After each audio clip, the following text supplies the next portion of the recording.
Hello readers, welcome back to PJL Books and welcome to today's showcase. Show, don't tell is possibly one of the most useful and wide-reaching rules out there. Not only is it a stone-cold must-do rule for good writing, but it also applies to effective movie making, teaching, giving business presentations, or even just simply giving instructions to someone. And Portal is possibly the best example in existence that this rule applies to the games industry too. Of course, everybody knows the story to Portal by now. It's joined the ranks of gaming myth and legend, along with a plucky plumber rescuing a princess, and a certain elf boy lighting 3 torches on the wall to open the door. But if we imagine sitting down and playing Portal with no knowledge whatsoever of the events that unfold over its short playtime, we are treated to a masterclass in storytelling and a textbook example of less being more. I mean, look at how little Portal presents to its audience. 2 characters.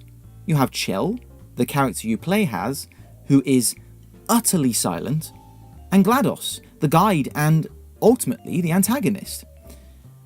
And that's the genius of Portal, because at the beginning of the game, it really does seem that you are doing nothing more than completing puzzles in the name of science, jumping through literal hoops as instructed by the disembodied voice of GLaDOS.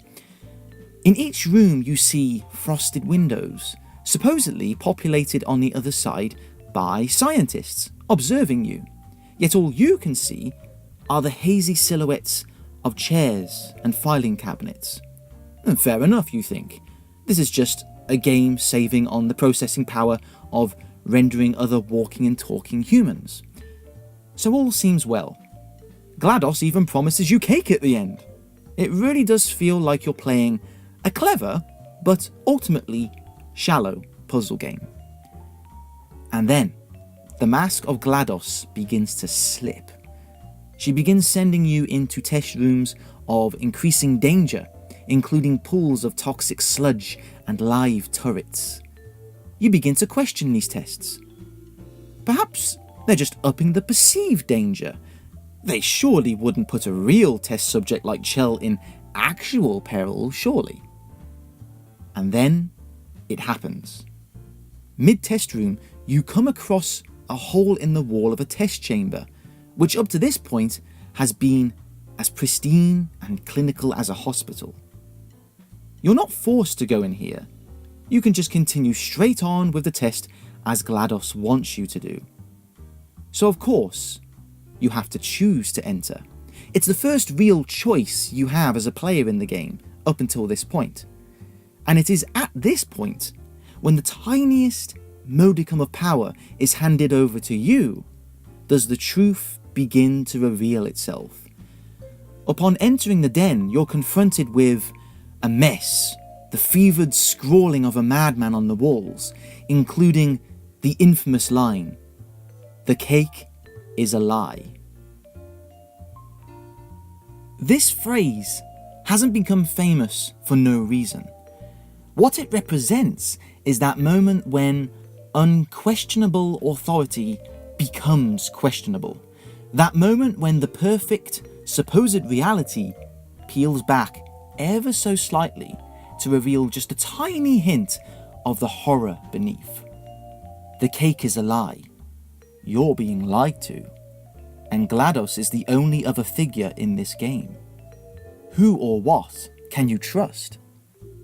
And so, as you play through the next few test chambers, you witness increasing evidence of GLaDOS's deranged personality.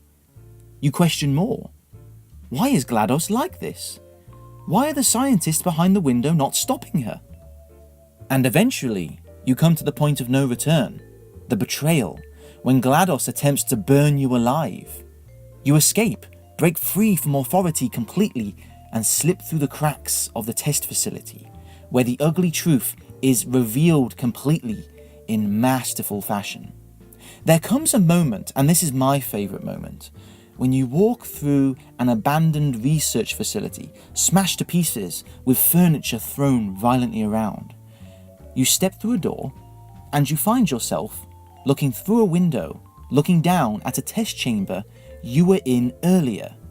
You're looking back through those frosted windows. But there were never any scientists. Nobody was looking out for you because GLaDOS killed them. This all ties into what Portal has been doing so well, slowly revealing the story and backstory of Aperture Science by not telling you, but showing you. The ringing silence of the facility speaks volumes. The only telling we get comes from GLaDOS, and she never really tells you anything, at least not until the final confrontation, but rather she tries to obfuscate the truth with lies, encouraging you as the player to read between the lines and draw your own conclusion, again handing you more power. Even then, the full story of what happened isn't really clear, and nor does it need to be. A bit of imagination on your part can fill in the blanks and tell exactly how GLaDOS murdered everybody. Which is why those with a particularly vivid imagination find Portal to be particularly creepy. I do. The devil is in the details, as they say. Portal's short running length gives the narrative a tightness akin to a movie, meaning the game is able to effectively sustain the pace and the development of the plot without long stretches where nothing happens. Sure, the main spine of Portal is and always will be the mind-bending puzzles courtesy of the Portal gun. But Portal would not be a fraction as famous and infamous as it is today if it simply played out as a puzzle game. The slow burn, carefully orchestrated reveal of the story that wraps around it is a masterclass in Show Don't Tell, one that we can all learn from, regardless of what industry we work in. And that's it for today's showcase. Thank you very much for listening, readers. The written version of this is on my website, the link of which is in the description below, along with all my links to other blogs and social media, so please check it out if you can. Thank you very much, and I'll see you next time. Bye bye.